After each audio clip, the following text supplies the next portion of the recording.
Convido os irmãos a que abram as suas Bíblias no livro do Eclesiastes, no capítulo 5. Livro do Eclesiastes, capítulo 5. Eclesiastes, capítulo 5, a partir do verso 1, nos diz assim a palavra do Senhor: guarda o teu pé quando entrares na casa de Deus. Chegasse para ouvir é melhor do que oferecer sacrifícios de tolos, pois não sabem que fazem mal.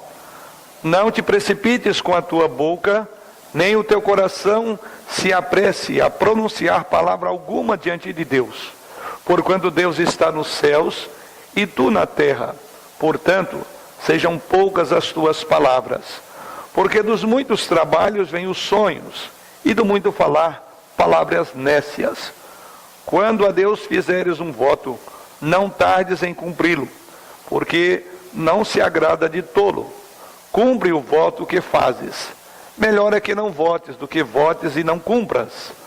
Não consintas que a tua boca te faça culpado, nem digas diante do mensageiro de Deus que foi inadvertência, por que razão se iraria Deus por causa da tua palavra, a ponto de destruir as obras das tuas mãos?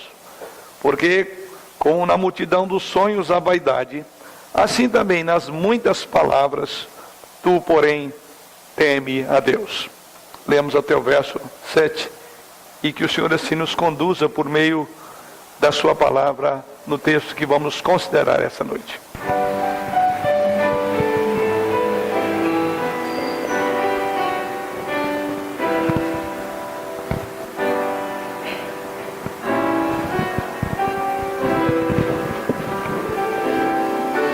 Quando só em pensamento eu contemplo teu poder, vejo as tuas maravilhas,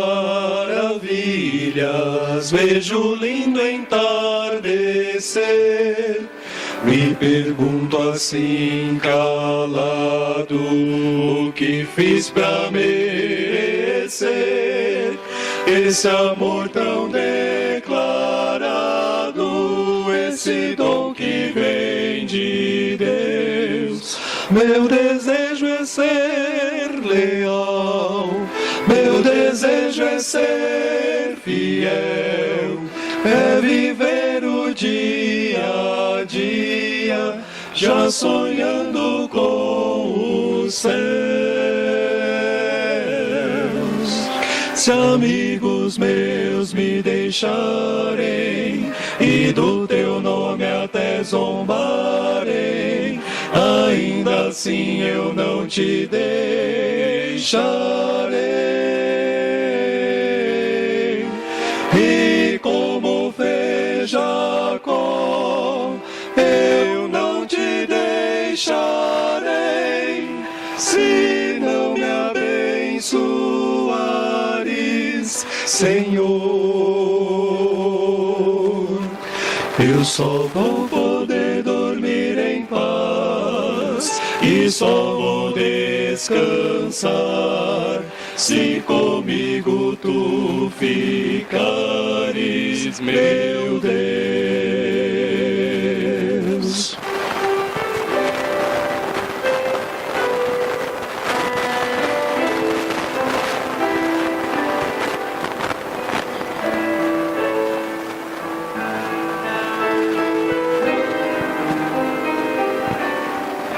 Só o brilho dos teus olhos é capaz de devolver a esperança já perdida, a vontade de viver. Só teu braço tão amigo é capaz de me envolver no calor do teu abrigo, onde posso me esconder. Meu desejo é ser leal, meu desejo é ser fiel, é viver o dia a dia, já sonhando com os céus. Se amigos meus me deixarem e do teu nome até zombarem, ainda assim eu não te deixarei.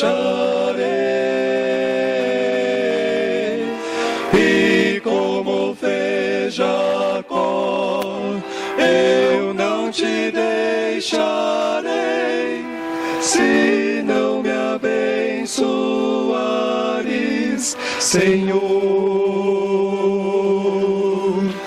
Eu só vou poder dormir em paz e só vou descansar se comigo tu ficares, meu Deus. Guarda o teu pé quando entrares na casa de Deus. Essa é uma das passagens que ouvi muito na minha infância,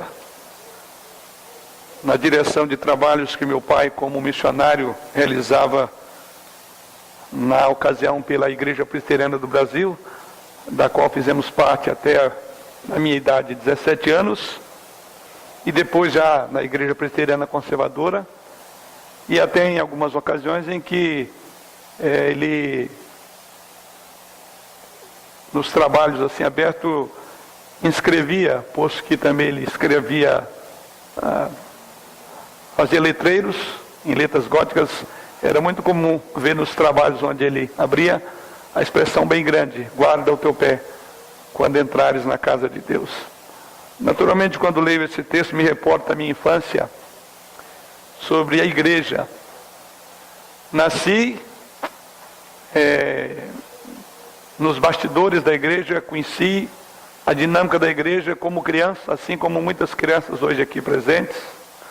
Corri entre os bancos da igreja com muitos dos pequeninos, ainda por serem doutrinados na comunhão de um culto.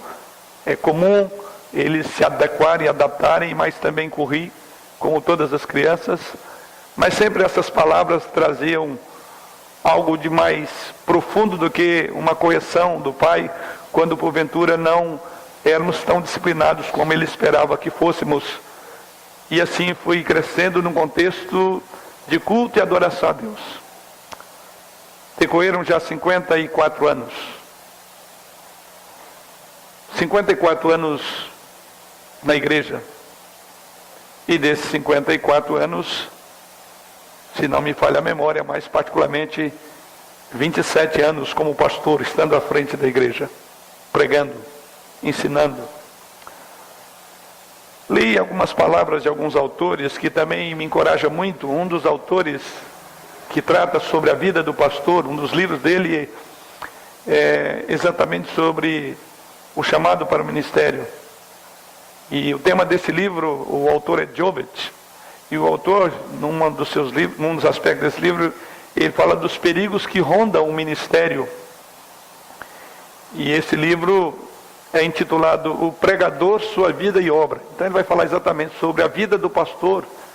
E assim, naquele livro, ele dedica uma boa parte do seu assunto para lembrar os pastores e lembrar o pastor, particularmente de um grave perigo que ele corre.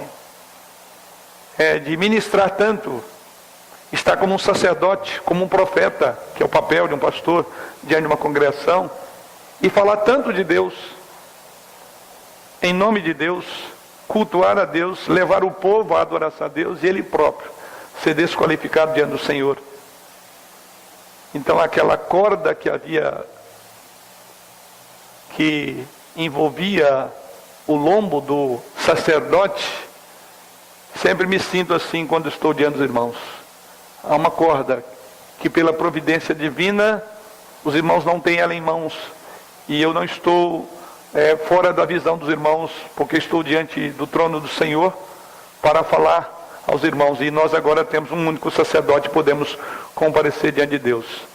Mas ainda o senso de responsabilidade sempre leva pastores a tremer diante da congregação, não pela congregação em si, mas pela responsabilidade que ele tem de ser fiel, ainda que isso custe a sua própria vida. Mas mais do que isso, irmãos, é o assunto que temos diante de nós. Sempre me sinto, cada vez que venho adorar, os irmãos adoram aí, eu adoro aqui, estou adorando ao Senhor, estou cultuando a Deus. E eu sou um com os irmãos na adoração, porque quem nos leva diante do Senhor é Jesus Cristo. E quando me vejo na posição de adorador e também de sacerdote e de profeta, sinto que a corda está aqui. E que a providência, a graça divina não vai fazer isso comigo agora. Até mesmo porque vocês poderiam ter visto o pastor morrer diante de vocês por ser inadequado. Mas todos nós temos o nosso grande sumo sacerdote, que pode interceder por nós. O véu do templo abriu de alto a baixo, e agora podemos ter um livre acesso ao Senhor. E eu diria que aí está o perigo. A mim, ao dirigente litúrgico, presbítero Jurandir nesse momento, e todos aqueles que sobem a esta tribuna. O grande perigo que todos nós corremos, irmãos, é de acostumar com o culto. São 54 anos que eu vivo assim. E é um perigo muito grande. Aquele livro fala sobre esse perigo. E dos perigos alistados para a vida do pastor, ele diz: cuidado com a familiaridade com as coisas sublimes, pastor. Tem sido uma luta tremenda.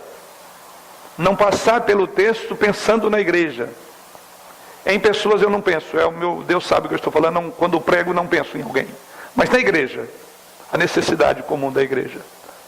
E me enquadro todas as vezes nesse campo que o texto nos diz. Salomão é muito conhecido. Salomão sabemos que é um homem que dá conselhos sábios, conselhos piedosos para viver nessa terra.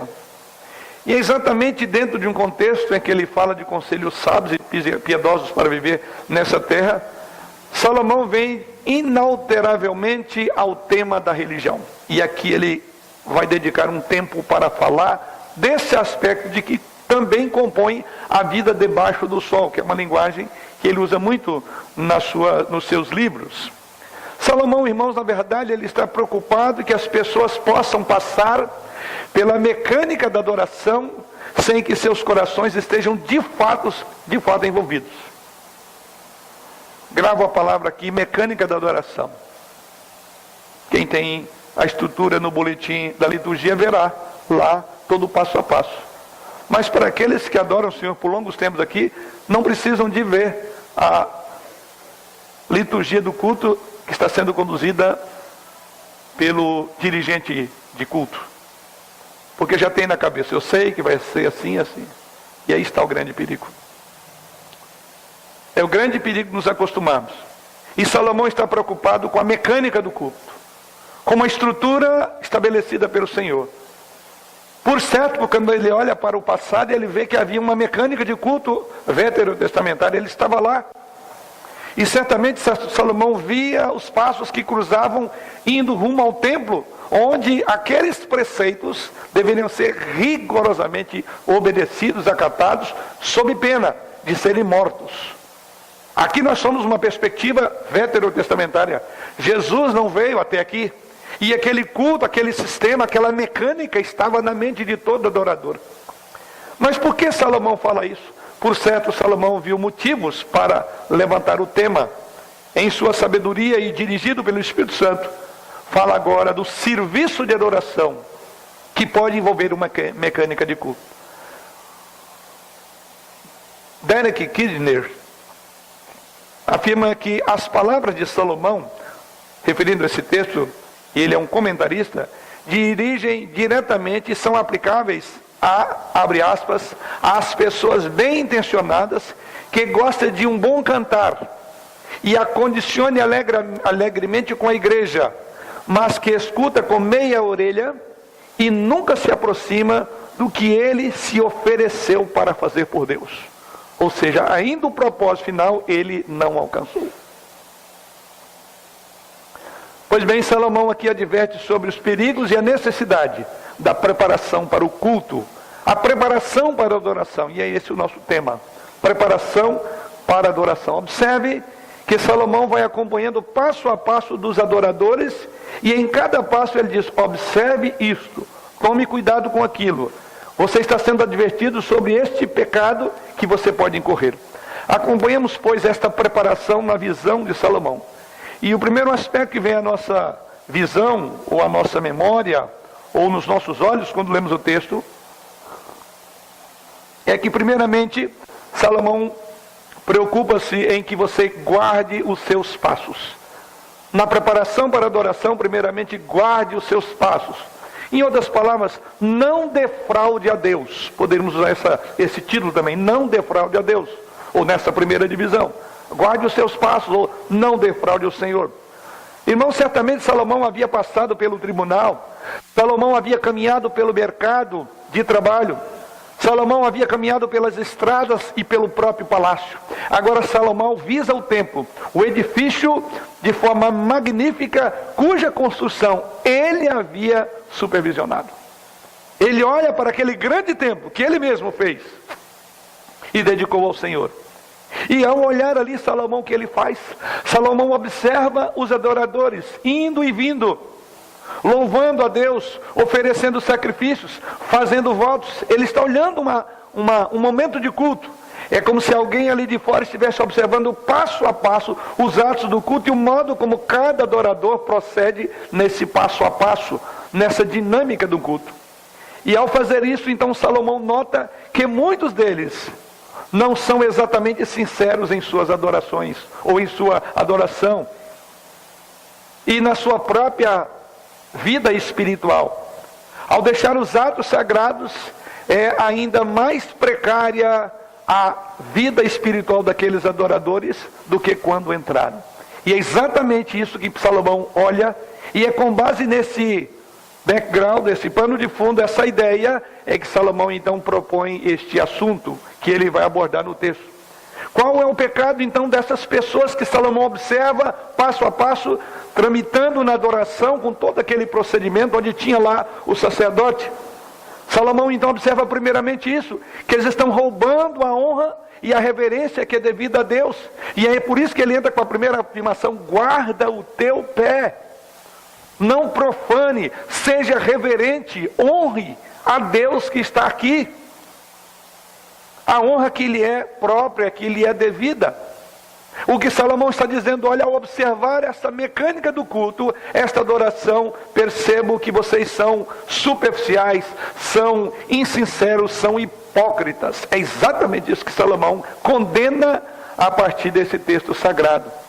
Na linguagem de hoje, essa expressão que introduz o nosso texto, verso 1, guarda o teu pé, significaria cuidado, preste atenção, observe isto. Apesar de a presença de Deus não habitar nos santuários da igreja, como habitava no templo, os cristãos de hoje devem dar ouvidos a esta primeira modo de preparar. Guarda o teu pé quando você vai a caminho da casa do Senhor, ou vem diretamente para esse templo onde você está agora. A adoração a Deus, irmãos, é um dos ministérios mais sublimes da igreja, e deve vir então a igreja com um coração devoto e uma vontade sujeita ao Senhor, todo verdadeiro adorador. Quando o povo de Deus participa do culto público, abriga no coração o desejo de servir ao Senhor, ao mesmo tempo não pode abrigar pecados ocultos e não confessados, porque eles estão sendo hipócritas, porque não guardaram o seu pé, no dizer do próprio Salomão, e com isso ele chama-se o próprio julgamento do Senhor. Mas por que Salomão diz isso? Salomão não só enxerga a sua época, mas Salomão enxerga a época de todos os outros profetas. Por exemplo, o profeta Isaías, Deus adverte lá no capítulo 1, e eu quero que vocês acompanhem comigo essa leitura. Capítulo 1 de Isaías, passem algumas outras folhas à frente e você encontrará o texto. No capítulo 1, versos 10 em diante, Deus diz assim por boca do profeta Isaías: ouvi a palavra do Senhor, vós príncipes de Sodoma, prestai ouvidos à lei do nosso Deus, vós povo de Gomorra. De que me serve a minha multidão de vossos sacrifícios, diz o Senhor? Estou farto dos holocaustos de carneiros e da gordura de animais cevados, e não me agrado do sangue de novilhos, nem de cordeiros, nem de bodes. Quando vindes para comparecer perante mim, quem vos requereu só pisardes os meus átrios? Não continueis a trazer oferendas vãs? O incenso é para mim abominação, e também as festas da lua nova, os sábados e a convocação das congregações. Não posso suportar iniquidade associada ao ajuntamento solene. As vossas festas da lua nova e as vossas solenidades, a minha alma as aborrece. Já me são pesadas, estou cansado de as sofrer. Pelo que quando estendeis as mãos, escondo de vós os olhos. Sim, quando multiplicais as vossas orações, não as ouço, porque as vossas mãos estão cheias de sangue. Lavai-vos, purificai-vos, tirai a maldade de vossos atos de diante dos meus olhos. Cessai de fazer o mal, aprendei a fazer o bem, atendei à justiça, repreendei ao opressor, defendei o direito do órfão, pleiteai a causa das viúvas. Eu diria que essa é a estrutura de fundo do pensamento de Salomão. Não é só aqui, no texto de Malaquias, quando estudamos a semana, ou consideramos a semana passada. Então observe que a igreja, a religião, o povo de Israel, tinha caído no aspecto mecânico do culto. Por isso são várias advertências, por vários profetas do Antigo Testamento. O povo acostumou com Deus, e fazia, e colocava no automático. E Deus dizia, eu estou cansado, eu não quero olhar para isso, porque se eu olhar, vou matar vocês. Vocês não estão me levando a sério. Guarda o teu pé. E observe que a adoração que acontece no templo, a adoração que acontecia ali onde o sacerdote tinha que apresentar o sacrifício, ela acontecia antes. Porque quando Deus diz, eu não suporto, eu não admito, eu não aceito o ajuntamento solene com iniquidade associada, ele diz, porque as mãos de vocês estão cheias de sangue. Ele não está falando do que acontecia dentro da igreja, mas o que estava acontecendo fora da igreja com o povo. E ele diz no verso 16, lavem-se, ou lavai-vos, purificai-vos, tirai a maldade de vossos corações, aprendei a fazer o bem, verso 17, atendei a justiça, repreendei o opressor, defendei o direito do órfão, pleiteai a causa da viúva. Você já imaginou que seu culto a Deus não é um momento apenas, é uma vida? Cultuar é viver diante do Senhor. E Deus está dizendo, vocês vivem lá fora nessa época, estão aprisionando, vocês estão tirando o direito do órfão, da viúva, são injustos no modo de aplicar a vida de vocês, e eu agora não quero ver vocês aqui, eu não quero olhar para o que está acontecendo, eu não consigo entender. Em outras palavras, vocês estão me defraudando. Ou pensam que vão fazer isso, porque eu sei o que de fato passa no coração seu quando você não está diante de mim. Lá fora vocês estão fazendo tudo isso. Ele diz, eu estou na verdade cansado de ver isso. Por isso então Salomão, na mesma linha de pensamento, e no nosso texto, ele diz, guarda o teu pé. Essa é a primeira maneira de nos preparar. É por onde andam os nossos pés, por onde andam as nossas mãos, aonde estão os nossos corações, o nosso entendimento, os nossos desejos no dia a dia. Ele refletirá agora aqui. E Deus diz, se ele não estiver bem andando lá fora, eu não posso suportar. Aí a figura, ou a palavra, não posso suportar iniquidade associada a ajuntamento solene. Ele está dizendo, vocês vivem em promiscuidade e depois vêm solenemente me adorar? Eu não suporto isso. E no dizer de Salomão diz, guarda o teu pé. É a primeira necessidade nossa. Deus leva a adoração nossa a sério, irmãos.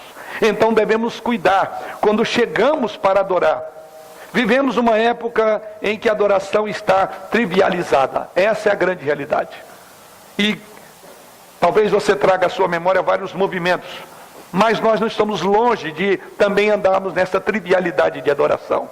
Podemos não fazer como muitos movimentos que hoje criticamos no Brasil, que parece mais uma festa de homens do que glória de Deus. Mas nós não estamos longe disso. Observe que o povo estava seguindo prescrições conservadoras. Seguir o rito. Tanto é que Deus diz, o problema não é a festa, mas são vocês. E ele diz, eu estou cansado, porque vocês não vão me encobrir. Quer dizer, vocês estão seguindo o rito, mas o coração não está no rito. E nem eu estou nesse rito. Eu quero ver vocês. Então grave bem essa questão. As pessoas levantam-se tarde no domingo pela manhã, porque elas chegam tarde do entretenimento no dia que antecede o domingo, é o sábado. E aí não chegam atrasadas, chegam cansadas, e não estão prontas para ouvir, conforme veremos a própria linguagem do texto. Isto é guardar. Fui educado, ensinado que o dia do Senhor é tão especial que a gente deixa a roupa preparada no sábado, vai dormir mais cedo no sábado, porque no domingo é o dia especial. Não podemos chegar atrasado na escola. como não chegamos no trabalho, sob pena de sermos reprovados pelo professor. Isso tudo está envolvido na ideia de guardar. Leve a Deus a sério. Você não foi obrigado a envolver-se no cristianismo, ou estar dentro de uma igreja, mas uma vez que está, leve a Deus a sério. Depois o próprio Deus diz que ele não se agrada de sacrifício de tolo. Vamos compreender isso à luz do próprio texto. Então essas pessoas o que fazem? Colocam a qualquer roupa velha, suja, quem sabe amassada, para ir para a igreja. Mas para o baile do sábado foi a melhor roupa, foi o melhor perfume. Mas para a igreja vem de bermuda, vem de camiseta regata, vem de roupa curta, enfim, seja o que for. O que ele está dizendo? Guarda, prepara-te para te encontrares com Deus, que é outra figura usada pelo profeta. Mais uma vez, essa é a questão muito séria. Aonde é que a igreja vai chegar? Aonde é que nós vamos lidar com a igreja como algo comum? O fato de agora termos Jesus Cristo, nosso sumo sacerdote, o fato de termos a liberdade de adentrar a presença de Deus, não deve fazer com que esqueçamos que ainda estamos diante do Deus vivo e verdadeiro. E um Deus que é fogo consumidor. Não mudou no nosso Deus. Então esse é o perigo que nós incorremos. Acostumar e tornar a adoração mecânica. Mais uma vez, palavras de Derek Kidd, ele diz: nenhuma quantidade de ênfase na graça pode justificar a libertação com Deus, pois o próprio conceito de graça exige gratidão, e gratidão não pode ser casual. Gratidão não pode ser casual. Aquilo que Derek Kidd está afirmando aqui é aquilo que o apóstolo Paulo diz que a igreja de Corinto estava fazendo. Ele diz: vocês estão usando da liberdade para dar ocasião à carne. Não brinquem com Deus. Não faça isso. Pelo fato de vocês serem salvos pela graça, vale tudo? Não vale. Vamos respeitar a graça. Vamos agradecer ao Senhor sendo respeitosos para com Ele. Segundo passo para uma adoração, ou na preparação da adoração, Salomão ainda diz no mesmo verso: quando entrares na casa de Deus, chegasse para ouvir, é melhor do que oferecer sacrifícios de tolos, pois não sabem que fazem mal. Ou seja, segundo passo, aproxime-se para ouvir. Guarda, prepara-te para entrar. E entrando, prepara para ouvir. É a primeira coisa que nós viemos à igreja para ouvir. E é exatamente isso que Salomão diz aí. A palavra hebraica para ouvir aqui significa ouvir com obediência. É ouvir e seguir os preceitos que você ouviu. Está na palavra usada.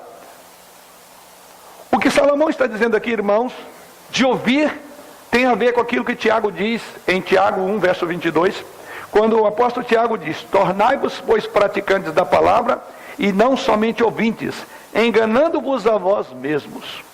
Salomão está dizendo que devemos ir adorar preparados para sermos ensinados, preparar para vivermos aquilo que aprendemos da palavra do Senhor. Muitos de nós têm vindo adorar para expressar a nossa opinião, dar os nossos pitacos. Nós achamos que sabemos demais e não precisamos de aprender nada. Nada para nós é novo. E principalmente o cuidado daqueles que já estão há longos anos na igreja. É um grande perigo achar que eu já sei de tudo. Devemos ouvir a voz de Deus, pois ela aplica a cada uma das nossas consciências e necessidades. Ninguém sabe tanto que tenha que falar muito na igreja.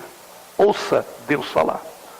Aliás, depois ele vai dizer aí na sequência: não seja precipitado na tua fala. O que Salomão está dizendo, aproxime-se para ouvir, é que nós temos ouvido muitas coisas, mas não ouvimos Deus. Há hoje uma inquietação no nosso contexto social. As redes, os instrumentos da tecnologia têm dificultado pessoas pararem para concentrar em algum assunto. Se naquela época Salomão diz: olha, achega-te para ouvir, muito mais hoje. Certamente muitas coisas distraíam os judeus nessa época que Salomão diz: você ouça, pare para ouvir, pare de falar. Muito mais razões nós temos para lembrar a passagem de Deus. Porque é difícil você ficar por alguns minutos concentrado em alguma coisa.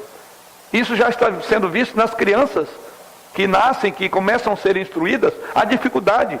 E aí dão vários nomes na psicologia, sejam eles quais for, de hiperativismo, seja o que for. Na verdade, nós estamos encharcados numa cultura em quem não para ouvir. Todo mundo tem algo a dar opinião. Todos nós somos doutores do saber em todas as coisas, porque tem um Google na mão. Uma certa ocasião, dando aula numa sala do instituto, e enquanto eu estava fazendo uma introdução a um tema que eu abordar sobre um determinado personagem, inclusive Calvino, o aluno foi lá na frente e começou a dizer um bocado de coisa. Primeiro, que ele não prestou atenção no que eu dizia, que ele estava com a cabeça baixa. E aí eu observei que ele estava com o laptop dele e ele já estava buscando no Google. Ele pegou o tema e jogou. E aí eu lembrei a ele que ele tem um tipo de conhecimento pantanoso, que é aquele longo, vasto, porém raso. Tanto é que eu aprofundei um pouco mais e ele já não sabia. Falei, agora não vai dar tempo você procurar e pesquisar, porque eu vou continuar a aula e eu não vou esperar você pesquisar essa palavra no Google. Estou aqui me referindo a um curso. Fiz uma crítica, ele depois deixou de usar o computador dele na sala. Mas essa, eu diria que é uma ilustração da nossa sociedade. Nós sabemos demais e paramos para ouvir. Pouco ouvimos. E Salomão diz, chegar-se para ouvir é melhor do que oferecer sacrifício de tolo. Irmãos, nós temos que treinar os nossos ouvidos para ouvir um tempo, para gastar 20, 30, 40, 50 minutos de alguém falando e você ouvindo e entendendo. Porque o próprio texto diz, é melhor ouvir do que oferecer um sacrifício sem sentido, de tolo.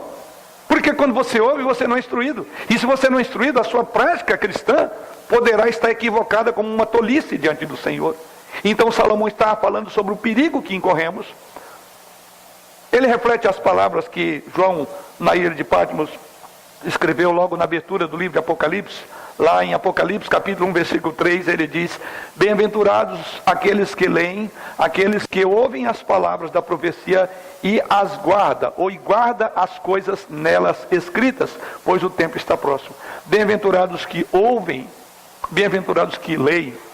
Nessa mesma direção, o salmista, no salmo bastante conhecido, o salmo 1, no verso 2, ele diz, antes o seu prazer está na lei do Senhor e nela medita dia e noite. Ou seja, o homem bem-aventurado, descrito ali, é um homem que não anda no conselho de ímpios, mas está buscando direção na palavra do Senhor. Então, diríamos que em linha geral há um grave perigo que ronda-nos pelo próprio conceito e espírito de época. Paramos pouco para ouvir a outra pessoa, no contexto das nossas relações. Mas isso vem para dentro da igreja, vem para a nossa comunhão. Nós não ouvimos Deus falar, porque não lemos, não sabemos. Vivemos uma época de crentes analfabetos de Bíblia. É uma linguagem muito comum entre pastores, entre líderes de igreja, que sabem um pouco mais e falam, está difícil. Não há interação, porque as pessoas não sabem. Palestras do tipo, e os irmãos completam, não dá, porque pode ser um vexame, porque não conhecem. É o que vemos isso em contextos de várias igrejas. Pois bem, guarda, aproxime-se para ouvir. Terceiro passo, preparação para a sua adoração. Não seja precipitado com a tua boca. Observe o que ele diz no versículo 2 e 3. Não te precipites com a tua boca, nem o teu coração se apresse a pronunciar palavra alguma diante de Deus, porque Deus está nos céus e tu na terra. Portanto, sejam poucas as tuas palavras, porque dos muitos trabalhos vêm os sonhos, e do muito falar, palavras nécias.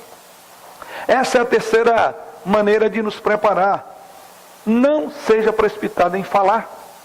Daí porque Salomão diz, não precipites com a tua boca, nem o teu coração se apresse a pronunciar palavra alguma. Salomão está dizendo, quando você vem diante de Deus em oração, e quando você fala com as pessoas sobre as coisas de Deus, deixe as suas palavras serem consideradas primeiro. Reflita sobre o que você vai falar. Quero crer que Abacuque, lá no capítulo 2 da sua profecia, no versículo 20, tem exatamente essa ideia. Quando lá em Abacuque 2:20, ele nos dá essa perspectiva de Salomão aqui no nosso texto. E lá ele afirma, o Senhor, porém, está no seu santo templo, cale-se diante dele toda a terra.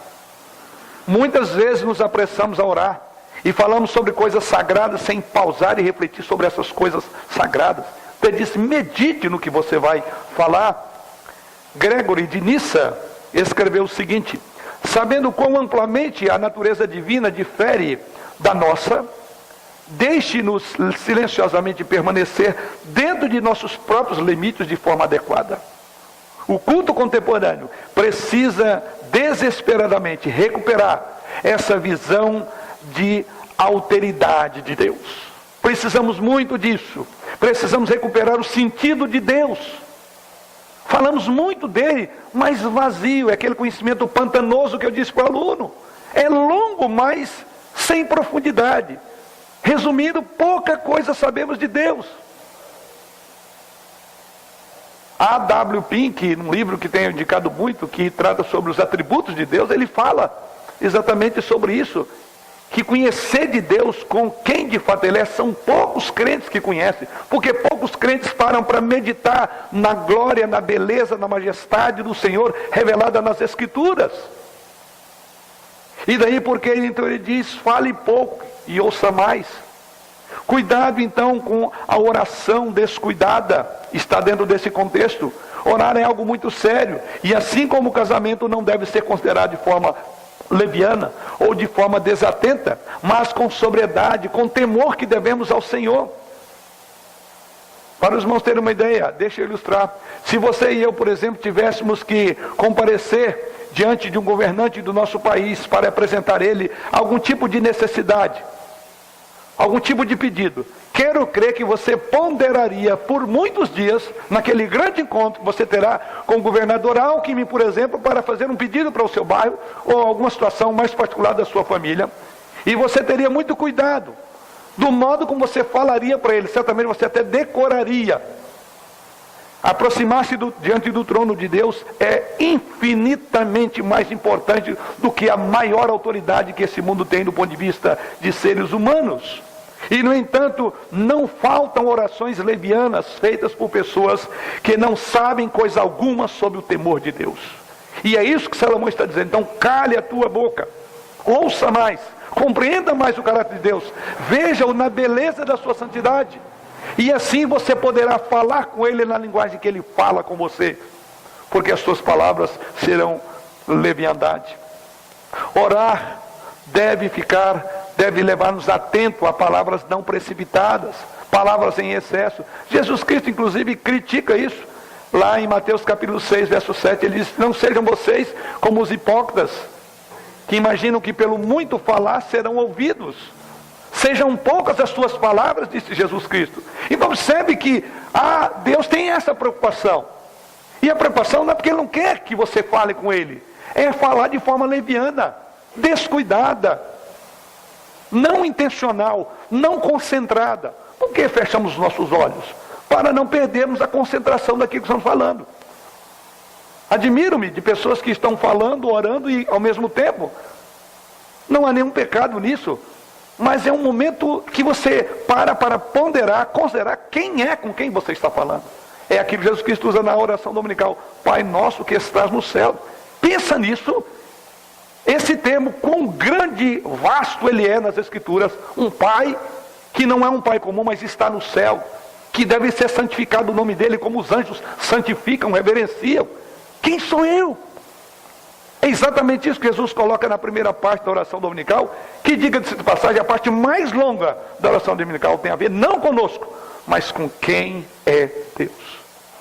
Então, é por isso que ele diz, não precipites com a tua boca.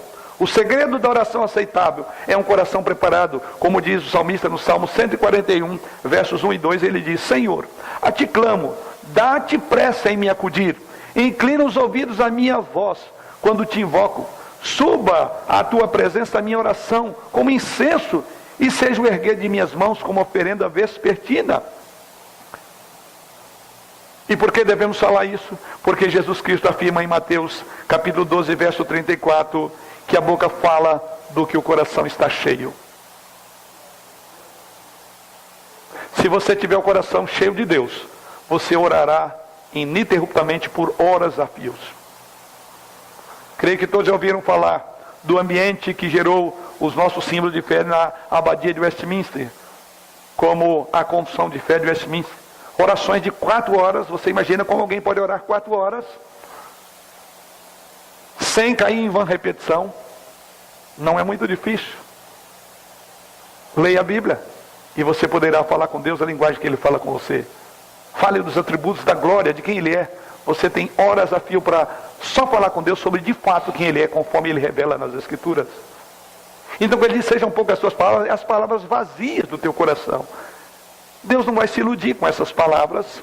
John Bunyan, que é autor de um livro conhecido de muitos aqui, chamado O Peregrino, John Bunyan escreveu o seguinte: na oração é melhor ter sinceridade sem palavras do que ter palavras sem sinceridade.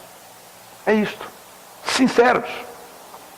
O versículo 3 apresenta uma figura, ou uma analogia, quando ele diz, porque dos muitos trabalhos vêm os sonhos, e do muito falar palavras nécias.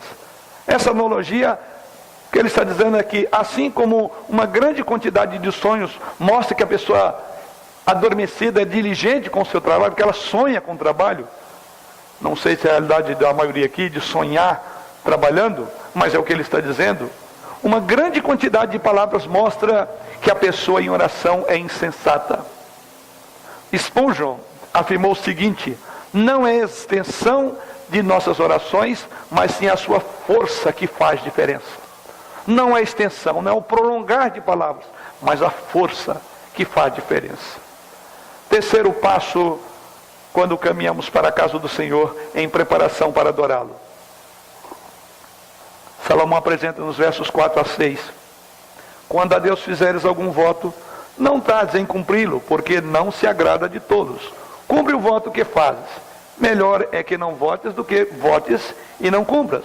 Não consintas que a tua boca te faça culpado, nem digas diante do mensageiro de Deus que foi inadvertência. Por que razão se iraria Deus por causa da tua palavra, a ponto de destruir as obras da tua mão?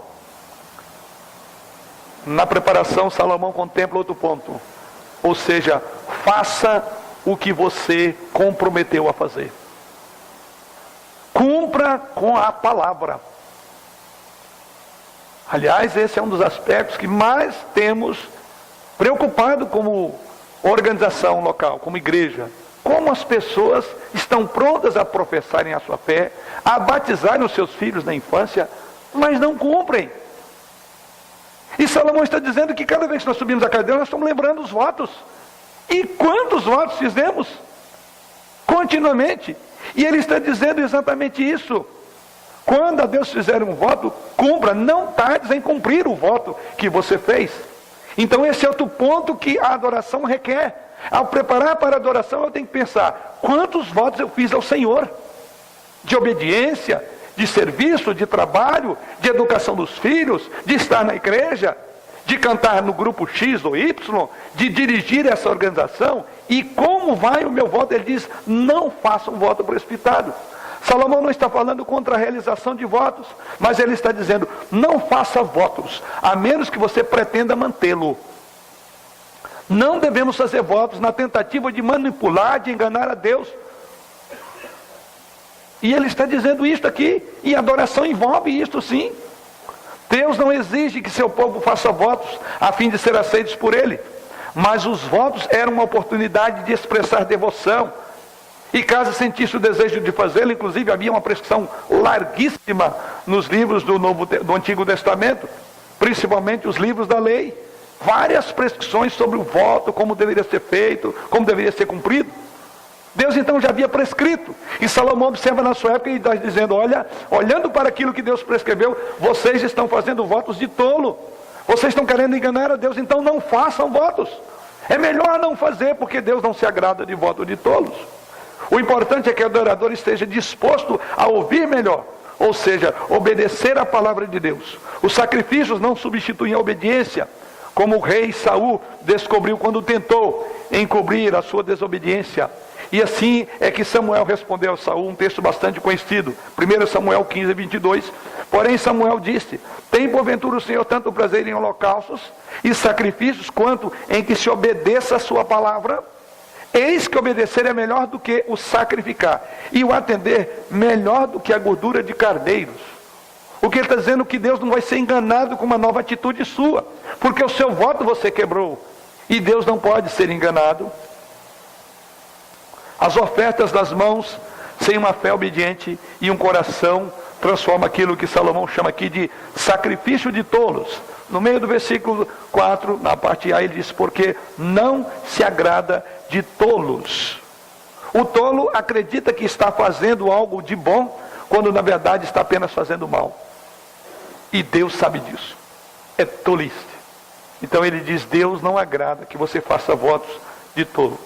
Adam Clarke, um outro comentarista, faz a seguinte afirmação, referindo aos tolos aqui. Esses oferecem sacrifícios por seus pecados, mas como tolos, não se afastam dos seus pecados. É tolice. Oferecem sacrifícios pelos pecados, mas esses adoradores, não afastam dos pecados que eles confessaram. É tolo. Você fez uma promessa a Deus, e você está andando contrário a essa promessa. E é por isso então que é chamado também de o pregador, ou Salomão adverte aqui então sobre 2 pecados nesse texto. Primeiro ele diz, é o de fazer votos sem ter a intenção de cumpri-los. Ou seja, você está mentindo a Deus. É o primeiro perigo. E o segundo perigo no voto aqui é demorar em cumprir, na esperança de que vai conseguir escapar dele. E é interessante que ele usa a expressão aqui na sequência, cumpre o voto que fazes. Melhor que não votes, final do verso 5, do que votes e não cumpra. Não consintas que a tua boca faça culpado, nem que diga diante do mensageiro de Deus que foi inadvertência. Em outras palavras, o que ele está dizendo aqui é que você faz aquele voto que você não cumpriu, não tenciona cumprir, e você vai diante do mensageiro de Deus, que na verdade era o sacerdote. E aí você chega para o sacerdote, que estava pronto para receber o sacrifício e a oferta prometida, e a pessoa chega, e o sacerdote chega a você, e você diz, por favor, esqueça do meu voto, isso foi um engano. O mensageiro aqui é o sacerdote, e ele ia, porque você fez o voto. E aí a pessoa diz, me desculpe, foi um engano. Não faça, se você não estiver pronto. As muitas promessas vazias podem ser expressão de uma religião vã, inútil. Daí a ideia de tolice. Se a sua adoração não é séria, as suas palavras também não são confiáveis diante do Senhor. Por isso é um campo que muitos fazem. Pessoas no leito de enfermidade têm acompanhado muitas pessoas.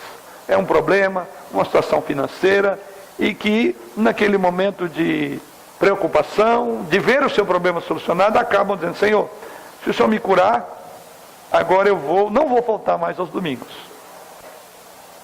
Se o Senhor me abençoar, eu vou dar R$500 para a obra missionária todo segundo domingo do mês. Não faça esse voto, se você não estiver pronto. É o que Salomão está dizendo. Porque Deus não se agrada de votos de tolos. Para isto, vejam o que o salmista diz lá no verso 13 e 14 do Salmo 66. Entrarei na tua casa com holocaustos, pagar-te-ei os meus votos que proferiram os meus lábios, e que no dia da angústia prometeu a minha boca. É comum que a angústia leve-nos a fazer promessas. O salmista diz, mas o que ele está dizendo? Pagarei o voto que fiz quando eu estava em angústia, e o Senhor me livrou dela. Isso significa levar Deus a sério. Isso significa entender que Deus é Deus. Não podemos brincar com a religião. Não podemos brincar porque somos tolos, diz Salomão no texto. E Salomão certamente via na igreja isso. Ele estava preocupado com as pessoas acharem que, como na época de Isaías, na época de Amós, simplesmente Deus estava... O fato de fazer aquilo que o culto manda, o ritual cultico era suficiente. Cuidado com o ritualismo. Ritualismo em si não tem vida. Tem uma ordem sim, mas não é a ordem propriamente que edifica. Mas o que é esta ordem? O que esta ordem leva? E ela leva sempre para Deus, para a glória, para a obediência a Ele. E Salomão está preocupado exatamente com isso. E ele conclui dizendo, no versículo 7, porque como na multidão dos sonhos há vaidade, assim também nas muitas palavras. Tu, porém, teme a Deus. A conclusão é, Temor do Senhor. É isso que nós mais precisamos. A declaração de encerramento desse parágrafo é o antídoto contra o problema do descuido na adoração. É temor a Deus. Aliás, essa é uma palavra que corre toda a Escritura, e principalmente os livros de sabedoria. O temor a Deus é o princípio da sabedoria. Aquela mulher descrita ali em Provérbios 31, diz que a coisa mais importante dela é o temor a Deus. O texto de Provérbios diz que a mulher que teme ao Senhor, essa será louvada. A grande característica dela é o temor ao Senhor. E assim, um dos pontos importantes é, temos que entender o que é temer a Deus. Stephen Klanworth escreve o seguinte: quando acreditamos que devemos estar satisfeitos, em vez de Deus glorificado em nossa adoração, então colocamos Deus abaixo de nós, como se Ele tivesse sido feito para nós, em vez de termos sido nós feitos para Ele. Quando acreditamos que devemos estar satisfeitos na adoração, em vez de Deus ser glorificado, então nós mudamos o culto. Aí é culto a nós. E disso o Brasil está cheio. Não são poucas as igrejas chamadas até evangélicas que têm culto para os espectadores. Como igreja local, disse isso no início e reafirmo: jamais me darei a isto como o pastor dessa igreja, como líder da igreja, um dos líderes da igreja, a atender a clientela. Primeiro, que isso aqui não é uma clientela, aqui é um grupo seleto de adoradores, que o precioso sangue de Cristo foi derramado, e é nesse nível que queremos adorar o Senhor, pela beleza e glória que Ele tem em si mesmo, merecedor. E assim fazendo, nós estaremos honrando aquele que é digno de toda adoração, aquele diante de quem os joelhos do universo inteiro haverá de ajoelhar, aquele diante de quem os anjos bons e maus, os anjos guardados no seu estado e os demônios nesta hora estão servindo a Ele. Não será nós, nem eu nem você, que vamos perder o sentido do que é adorar ao Senhor. Portanto, guarde o teu pé quando entrares na casa de Deus. Eu quero concluir fazendo uma leitura de um texto do Salmo 50.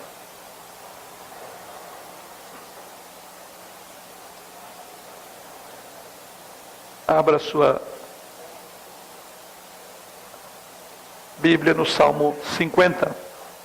Diz-nos assim: fala o poderoso, o Senhor Deus, e chama a terra, desde o levante até o poente.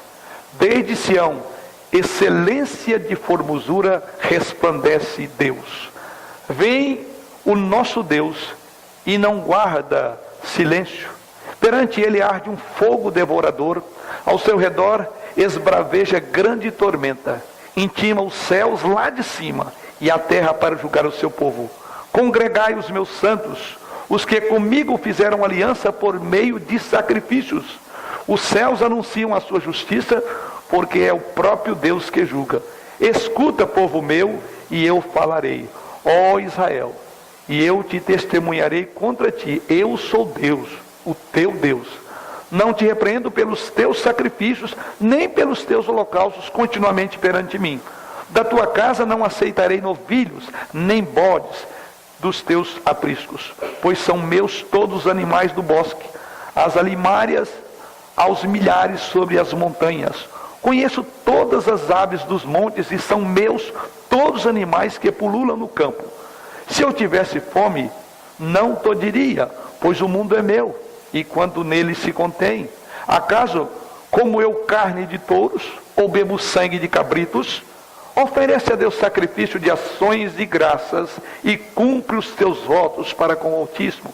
Invoca-me no dia da angústia, e eu te livrarei, e tu me glorificarás. Mas o ímpio, diz Deus, de que serve repetires os teus preceitos e teres nos lábios a minha aliança, uma vez que aborreces a disciplina e rejeitas as minhas palavras? Se vês um ladrão, tu te comprases nele, e os adúlteros te associas, soldas a tua boca para o mal, e a tua língua trama enganos. Senta-te para fazer contra teu irmão para falar contra teu irmão e difamas o filho de tua mãe? Tens feito essas coisas e eu me calei. Pensava que eu era teu igual, mas eu te admirei e porei tudo à vista. Considerai, pois, nisso, vós que vos esqueceis de Deus, para que não vos despedace, sem haver quem vos livre. O que me oferece sacrifício de ações de graça, esse me glorificará. E ao que prepara o seu caminho, dar-lhe-ei que vejas a salvação de Deus. Crítica dura. Deus diz, vocês pensam que me agradam, me entulhando de sacrifício, tudo é meu, eu não preciso disso. Mas o coração de vocês sim. E é isso que eu quero. Porque eu sou o Senhor, Deus de toda a criação. E a Ele nos curvemos hoje e reverenciemos, porque Ele é digno da mais brilhante e gloriosa adoração nesse recinto que é destinado à glória dEle. Amém.